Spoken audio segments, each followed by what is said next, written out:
Kayak kita nggak tahu gitu, ngeblank saya tuh harus apa, ini mesti gimana gitu. Iya. Terus makanya saya berusaha.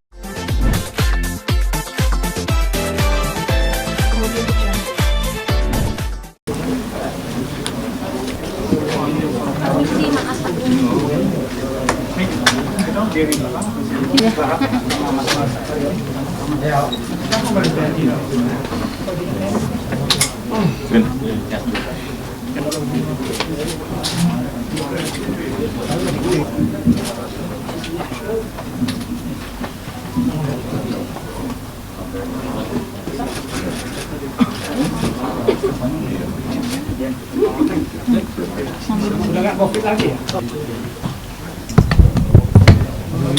Letih.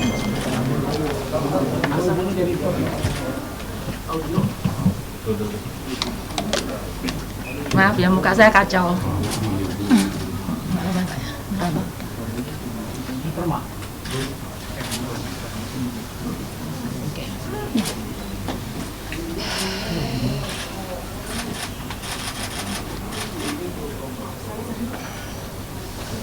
Thank you ya. Siap. Ini anak-anak saya semua. Oke. Ya, mulai. Saya pakai masker nggak ya? Aja Bu. Aman. Pelita juga kok. Kan kok. Oke. Selamat siang teman-teman. Saya tentu pertama-tama menyampaikan rasa terima kasih penghargaan yang luar biasa untuk seluruh dukungan kepada kami yang datang, baik sebagai seorang ibu, sebagai seorang orang tua, dan sebagai sahabat. Sekali lagi saya mohon maaf, tempat ini kita pilih karena memang posisi saya bertugas di sini dan memudahkan kita. Jadi Verita habis jemput anaknya sekolah, saya suruh sekalian ke sini untuk memenuhi permintaan teman-teman, statement dari kami yang sebenarnya dari awal kami sudah diminta, tetapi saya belum bisa memberikan statement baik secara telepon maupun video call. Semua mengejar karena posisi saya pada saat kejadian itu saya di Surabaya.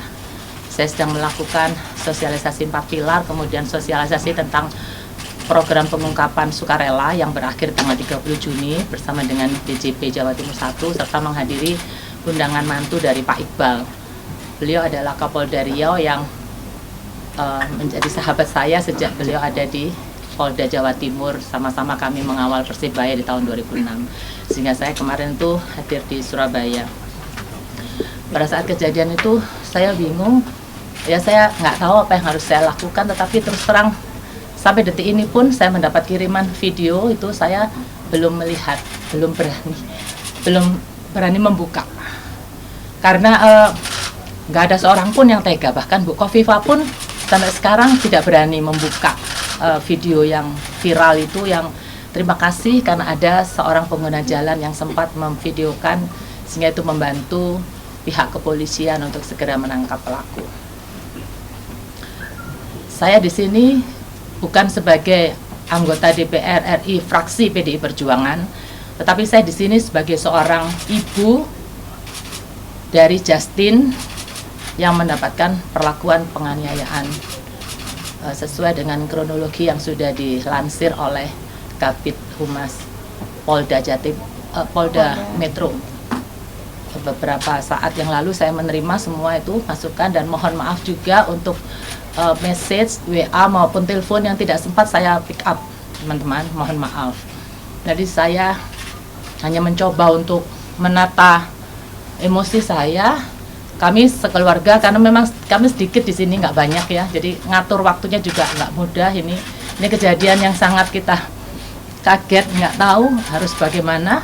Terus terang, ternyata ini memancing perhatian, atensi dari seluruh masyarakat Indonesia. Mereka semua prihatin kepada kami, memberikan atensi dan kemudian mendoakan supaya Justin bisa sembuh baik secara fisik maupun psikis khususnya. Dan kemudian mereka semua berharap agar pelaku benar-benar diproses secara hukum yang berlaku di Republik ini. Dan saat ini kami sudah menyerahkan semuanya kepada Polda Metro untuk diproses secara benar sesuai dengan koridor hukum yang berlaku di Republik ini. Tentu dengan harapan kejadian seperti ini tidak akan terulang lagi, di mana ada seorang warga bangsa yang bisa sewenang-wenang, yang merasa dirinya lebih kuat menindas ke warga bangsa lain yang dianggap lebih lemah. Dan saya berharap dengan adanya kejadian ini, meskipun itu yang menjadi korban adalah anak saya, tetapi saya berharap kejadian itu tidak akan ada lagi Justin berikutnya. Ya, itu teman dari saya. Kondisi Justin sekarang gimana? Sekarang dia diobservasi karena kemarin dia muntah-muntah. Jadi saya melakukan screening, medical check up secara keseluruhan, mulai dari kemarin tuh CT brain ya istilahnya. CT brain, terus kemudian rahang semua dipotret sampai punggung, karena beberapa dokter sahabat saya mengingatkan untuk kontak kepala yang agak keras seperti itu harus dilakukan observasi paling tidak 2 minggu. Dokter Imam mengatakan ada istilah-istilah medis yang saya nggak paham, untuk memastikan tidak akan ada efek di kemudian hari, karena kadang-kadang kecelakaan yang tidak dirasakan gitu nanti beberapa tahun kemudian itu akan terjadi efek gitu. Terus kemudian yang kemarin juga ingin kami lakukan healing adalah histeria dari kekasihnya Justin yang ada di mobil yang sangat ketakutan, nggak tahu mesti harus bagaimana, kan dia shock, dia ngelakson teriak-teriak minta tolong. Dan kemudian untung dengan adanya beberapa pengguna jalan yang memberikan atensi, pelaku langsung berhenti, sehingga itu traumatik dari anak-anak itu pun juga perlu mendapat perhatian dari kami. Jadi mohon maaf kalau saat ini kami akan fokus kepada observasi ya terhadap Justin sendiri agar dia tetap sehat. Itu aja sih saat ini yang kami lakukan sekeluarga, hanya memastikan bahwa ini aja baru ketemu semua ini saya. Soalnya kemarin setelah kejadian, laporan dari adik saya ke saya yang pertama kali disampaikan mata sebelah kanannya agak blur dia. Enggak, apa itu nanti itu akan menjadi penanganan dari dokter. Jadi banyak sekali yang harus di screening oleh rumah sakit. Jadi mulai dari mata yang merah itu dua-duanya kemarin diperiksa, terus kemudian memar di rahang, di ini, terus ini ada apa merah, kemarin Marcel lihat mungkin ya, Justin Marcel yang saya nggak tega, jadi yang meriksa kemarin Marcel dan Kevin itu di sininya itu memar kayak gitu-gitu, itu dipastikan bahwa ya saya kayak nggak tahu, jadi itu secara medis nanti hasilnya nggak tahu berapa hari dan tetap dilakukan observasi. Itu teman-teman dari saya. Observasinya rawat jalan atau Oh dirawat Dirawat. karena akan terus dia dijemput dari kamar, kemudian dibawa ke tempat ronsen, difoto. Ada beberapa tahapan. Ya, terus obat, dan juga terima kasih kepada teman-teman khususnya dari Surabaya yang mengirim obat-obat tradisional. Itu kan kadang-kadang ada obat-obat tradisional yang mempercepat proses penyembuhan. Itu saya terima kasih, seperti kayak bobok-bobok apa semua itu kemarin dikirimkan kepada kami. Itu banyak perhatian. Ya itu aja saya sudah merasa terhibur karena kita jadi merasa tidak sendirian gitu. Itu menguatkan kami. Terima kasih sekali.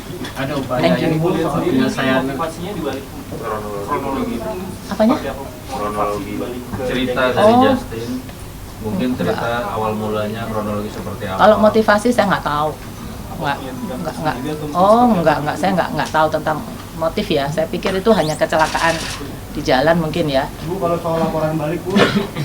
Oh, saya juga enggak dalam posisi atau kapasitas yang mengomentari lapor balik, karena saya fokus ke anak saya dulu gitu. Anak saya sehat selamat, itu saya sudah alhamdulillah, puji Tuhan dia oke gitu. Justin, saya sangat ketakutan begitu di telepon tuh yang ngomong itu sama saya ragu-ragu karena dia tahu saya sedang tugas gitu. Jadi yang ngomong itu calon besan saya itu yang ngomong, Indah jangan kaget. Saya udah kaget yang ngomong jangan kaget itu, jangan kaget, anak kita digebukin. Terus siapa anak saya yang mana gitu. Terus dia cerita, saya kirim video.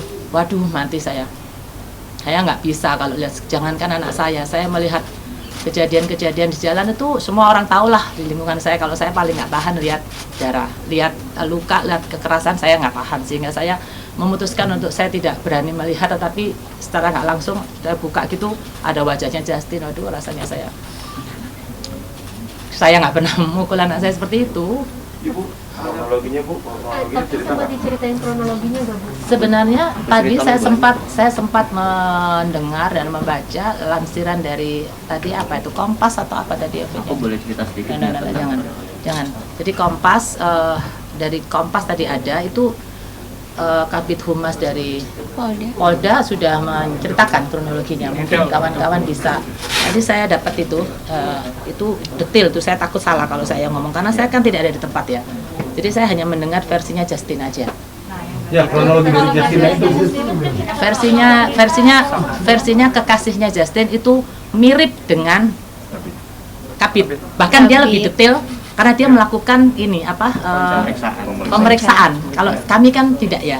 Kalau yang ngomong ini si Justin sama kebetulan mereka namanya sama, Justin pakai E, satunya Justin tanpa I. Jadi saya panggil yang calon istrinya itu Utin ya. Utin dan Justin itu ceritanya ada, tapi yang dari Polda itu lebih Yang sudah versi lengkap. Iya, versi lengkapnya. Mana tadi itu ya? Iya, itu ada itu. Tadi apa itu? Medianya apa tadi itu? Di aku minta di ini. Iya. Aku tadi aku share. Mana tadi saya dapat? Itu detail tuh, beliaunya itu menyampaikannya secara detail. Saya terima kasih. Kompas TV. Iya dari Kompas TV. Betul itu ya? Live tadi Live, mereka iya. live. Mereka lah. Jadi saya rasa itu ranahnya saat ini domain untuk menyampaikan kronologi itu saya rasa lebih kuat di beliau-beliau itu yang ada di sana.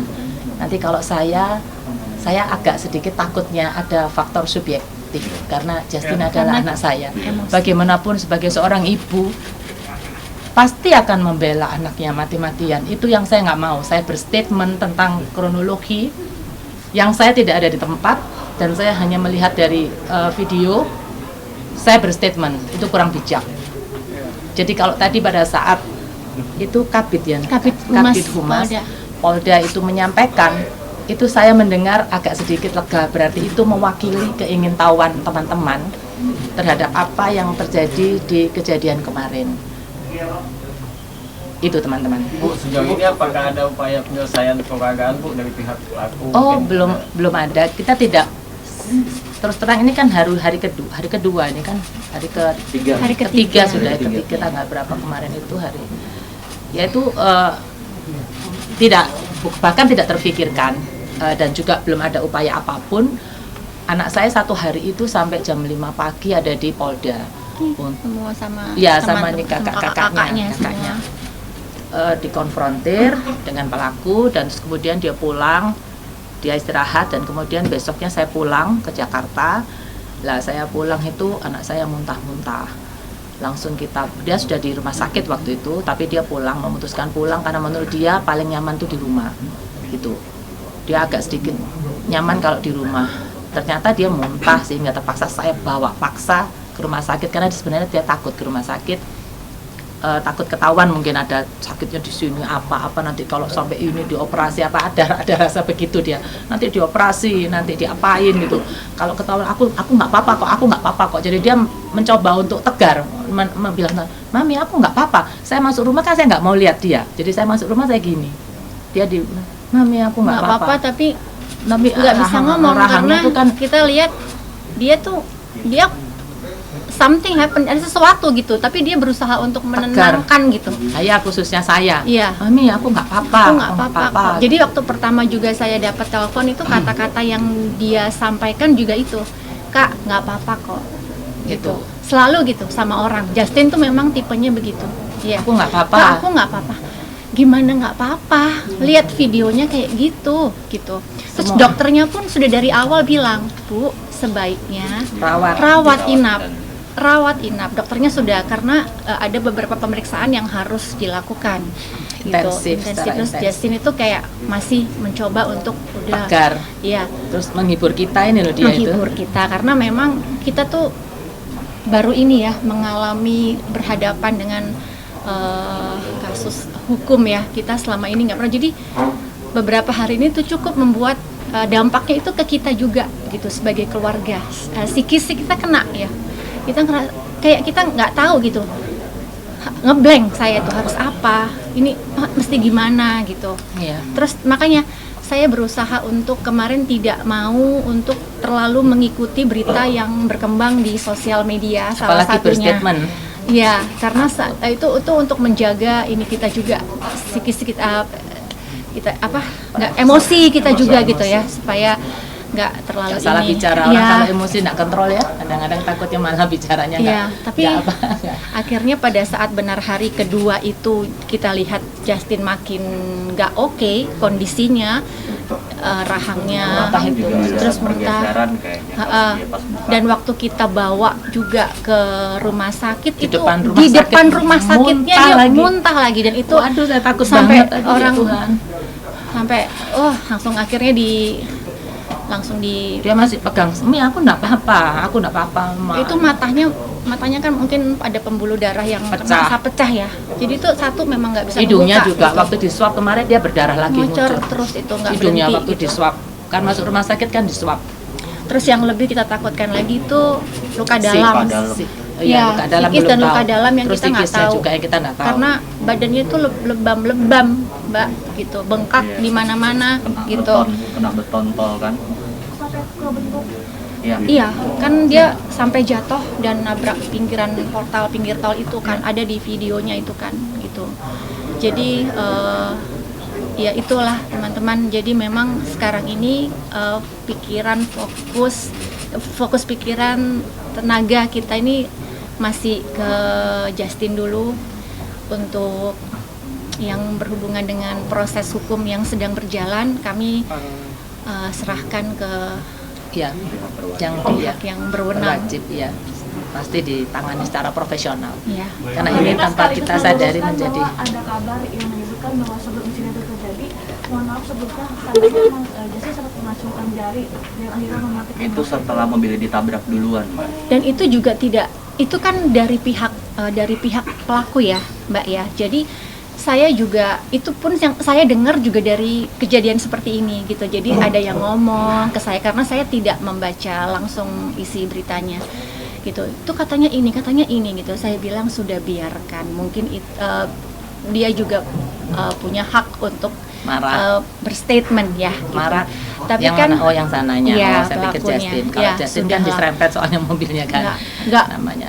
Kalau saya pribadi mungkin kalau mengalami hal yang sama gitu ya akan bereaksi juga ya sama, kita teman-teman di sini pasti ada lah rasa marah. Jadi mungkin gitu ya. berangkatnya jengkelnya Justin waktu itu kalau dikatakan mengacungkan tangan itu ya, dia itu baru beli mobil itu, mobil bekas dari temennya, dan dia kompon sendiri. Coba lihat mobilnya Justin itu bersih, mengkilap, dia Dan kompon sendiri, dirawat baru berapa bulan. Lutfi yang tahu berapa bulan tuh ya, Lut ya, 2 bulan sudah belum.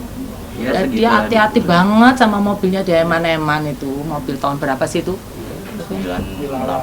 98 dia dapat mobil dengan kondisi bagus, dibantu oleh teman saya dari Surabaya yang kolektor mobil tua gitu, dipilihin mobil, dia seneng, dia hati-hati, terus ditabrak begitu kan otomatis dia Dan- apa ya, aduh heman mobilnya gitu loh. Iya, Mobilnya dan- kok ditabrak, terus habis nabrak kayak nggak ada rasa Orangnya nggak ada rasa salah pengen berhenti gitu, loh. bahkan malah makan dipepet-pepet. dipepet-pepet gitu ya. Itu mungkin. Saya nggak menurut, tahu ya. ya.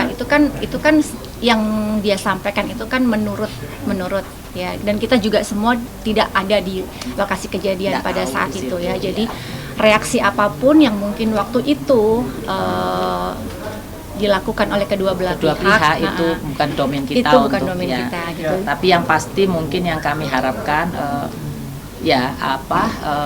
main hakimnya itu tadi yang sampai terviralkan video itu Iya. yang kami sangat sesalkan hanya itu. Nah, Jadi yang- mungkin kalau mereka berdebat terus Berdebat penyelesaian secara tuh mobil ini lisan rusak atau gimana apa, nih gitu kan secara ya. verbal itu kan Misalnya nggak mau ganti atau mau saya ganti rasa apa itu enggak hal yang apa wajar gitu. ya, argumentasi seperti itu. Cuman yang saya agak mengganggu adalah apa sih, terlepas dari kesalahan apapun yang dibuat, apakah berhak diperlakukan seperti itu? Tapi berarti Justin sendiri mengonfirmasi hal itu mungkin. Justru kita sama sekali nggak membahas itu. Nggak, saya tidak. nggak berani. Saya Jadi tidak. saya Jadi tidak. memang Saya cuman nggak apa-apa pusing di mana, jadi sementara itu baru gitu. terus Iya. mau makan apa gitu, mau bubur apa enggak. Jadi sementara ini kita tidak mau mengusik sesuatu yang mungkin membuat dia ya nggak enak ya. Dia juga nggak mau, dia cuman gini, "Mi, sorry ya, Mami harus pulang," karena saya sebenarnya belum pulang gitu. Dan Jadi, semua "Sorry ya, Mami kejadian harus itu ya, harus pulang ke Jakarta." semua kejadian juga Justin dan pacarnya Justin juga namanya yang kita Utin. bilangnya Utin ya biar nggak bingung. Confused. Itu sudah mereka sampaikan Semuanya semuanya tanpa dilebihkan, Sedikit pun, ya. tanpa dikurangi semuanya ke polisi. ke polisi Penyidik. gitu, ke penyidik waktu itu di hari pertama. Jadi semuanya mereka udah sampaikan. Ya. Dan kita juga berani terlalu detail Ya. mengganggu Mbak, dia. tapi ada tudingan katanya Justin memukul duluan itu. Oh. Eh, Saya rasa kronologis yang detail itu sudah di-launch oleh Kabid Humas. Ya. Iya. Jadi kita di sini pihak keluarga ada Menghormati. statement begitu. Jadi kalau lagi ada pertanyaan itu, tolong konfirmasi ke apa seperti yang berwajib. dijelaskan oleh Kabid Humas. Kabid, Cuma iya. kami dari keluarga di sini menekankan bahwa zaman sekarang pola kekerasan apapun itu tidak ya sungguh tidak baik gitu. Jadi mungkin kami concern dengan kekerasan yang dimulai oleh pihak dari sebelah sana. Terlebih itu. Dan kami melampirkan bukti kan Mas, jadi bukan semata-mata hanya statement gitu, ada buktinya lengkap. Ya. Pak Fadil, tadi kan ada 2 orang yang melakukan pemukulan pertama, ada dan kemudian anak ya, tapi hanya 1 orang yang baru diberikan tersangka. Mungkin tanggapan keluarga seperti apa? Nah itu biar Itu jadi juga ranah- bukan Nah, itu ranah juga. kami. ranah polisi. Iya, nih. Mbak. Bagaimana syarat-syarat atau kriteria untuk menahan seseorang itu kan ya, bukan ada di mereka kami. mungkin lebih tahu Mungkin ya. kalau misalnya masih sekarang belum cukup bukti, biar pihak polisi yang Akan mengatur mengupayakan Proses. mengatur, iya. Mungkin Karena waktu yang masalah. menjawab. Ya. Intinya kami sangat mematuhi apapun SOP yang diberikan kepolisian kepada kami. udah selesai. Ada tambahan dari kamar saya. Ya intinya kita berharap semua supaya menjadi pembelajaran bagi siapapun yang ada di negara ini agar kedepannya tidak ada lagi terjadi hal-hal seperti ini. Jadi kita pihak keluarga semua istilahnya membela terhadap hal-hal yang positif ya. Jadi tidak ingin terjadi kepada Justin yang lain. Ya. Kita semua di sini support ya untuk ada di belakang hukum yang berlaku di negara ini. Demikian dari saya. Saya terima kasih ya kawan-kawan ya, saya jadi kuat. Bu, izin Bu, mohon maaf. Ini media ini sebagai salah satu pilar yang menguatkan kami. Terima Bicaranya kasih. kan tadi berganti-gantian ya Bu, mungkin boleh diberikan keterangan diperkenalkan Bu Oh, satu-satu biar baik.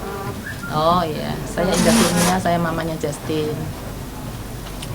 Verlita, kakaknya saya Justin yang kakaknya yang pertama. nomor 1, ini Ini Kevin, Kevin, kakak yang adik nomor saya yang 2. kedua, Justin tuh adik yang Ya. ketiga bontot. Udah kenalkan diri sendiri ya, yuk siapa? Kak Carlo. Carlo, kakak dari Ivan, suaminya Verlita. Ivan Dan anak Verita saya. anak saya. Ya. Jadi Ivan adalah menantu saya. Dan kami memang sudah seperti semua, kita nggak ada yang mantu apa, semua kami keluarga. Dan ini kakak Marcel. Ya, saya Dia Marcel, udah bagian saudara dari Saudara keluarga. saudara dekat. Ini Ivan, sabar. Thank you. Ada lagi kawan-kawan, saya terima kasih banyak ya. Ada yang mungkin WA saya, minta saya apa video call kemarin-kemarin itu. Mohon maaf, bukan saya nggak mau yang tidak siap untuk memberikan statement. Makasih ya. Makasih ya sayang ya, nggak apa-apa ya. Oh pasti, pasti. Doakan ya dia nggak apa-apa. Saya tuh keinginan saya Justin nggak apa-apa aja. Justin nggak apa-apa, nggak Pasti ada. akan diupdate nanti Mas. Siap. Terima Maaf kasih. ya menunggu ya. Iya, Kami belum dipanggil. Kami menunggu saja. Thank you Mbak. Terima kasih ya Mbak. Kalau dari Justinnya udah ada pemanggilan selanjutnya? Belum. Juga ya? Belum. Kami menunggu saja. Kami siap bekerja sama. Terima kasih ya.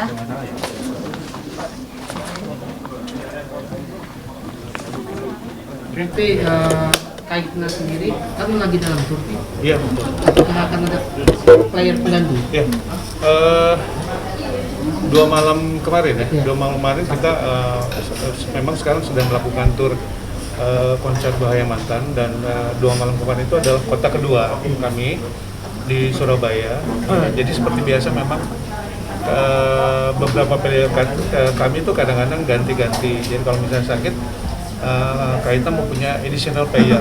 Jadi kemarin di Surabaya kami ditemani additional player yang lain untuk menggantikan Andri. Saya rasa Andri mungkin proses rehab dalam waktu sebulan ya. Jadi mungkin dalam waktu sebulan ini beberapa kali perform Kaina atau pertunjukan Kaina, Andri diganti oleh additional player yang lain. Karena memang Kaina ini kan formasinya bandnya lengkap. Jadi keyboardnya 2, ada percussion, vokalis 3, ada gitar juga segala macam. Jadi kalau satu nggak ada, rasanya kurang lengkap. Jadi memang dari pihak manajemen sudah mengantisipasi itu dengan menghadirkan additional player yang lain. Mas Taro mungkin ada niat kapan mungkin akan menjadikan sendiri dari teman-teman? Iya, tadi pagi kami sudah discuss di WA Group karena kan ini ranahnya sudah masuk ke ranah BNN dan kepolisian. Jadi semuanya SOP-nya bergantung kepada mereka. Jadi saya rasa begitu waktunya bisa dibuka, nanti boleh dijemput. Kami teman-teman sebagai keluarga tentunya akan mensupport dan akan menyupport Andri. Ada kekecewaan di sini karena Kaita 30-an tahun dengan citra yang baik, terus kemudian ada kasus seperti ini. Iya, tahun ini kan kami akan mengadakan sebuah konser besar di Jakarta. Tempatnya masih confidential. Yang pasti kemungkinan stadion yang besar yang akan kita gunakan untuk konser Kaita ke-36. Jadi di tengah pencapaian kita yang lama, kita juga menjaganya dengan baik. Ya, saya rasa teman-teman sih bilang ini pleset lah, bukan jatuh. Artinya kami juga nggak menghakimi Andri bahwa nggak boleh kamu dapat punishment apa-apa. Kami tetap menganggap dia sebagai keluarga, istilahnya teman yang lagi jatuh sedikit, tapi kita rangkul lagi untuk bisa bersama-sama kembali dengan keluarga Kaita dan kita perform sama. Ada sanksi dari Kaita sendiri terkait? Nggak ada. Jadi memang kami ini seperti keluarga. Jadi saya rasa Andi juga melakukan itu dengan tidak sengaja karena dia ketidaktahuan dia bahwa dia harus membeli obat itu dengan resep dokter, tapi dia beli dengan sendirinya di marketplace karena kan jadwal kita sedang padat. Jadi istirahatnya memang sangat kurang. Jadi dia butuhkan obat itu untuk bisa efisien di istirahatnya sedikit. Tapi Andri sendiri cerita nggak sih Mas soal penyakitnya, butuh pemenang segala macam? Nah itu kita nggak tahu karena memang kan kalau itu kan bagian dari ranah pribadi masing-masing ya. Jadi manajemen akhirnya tahu pada saat harus menemani Andri di kantor polisi. Saya kira Makasih banyak. ya. Makasih mas semuanya. Makasih.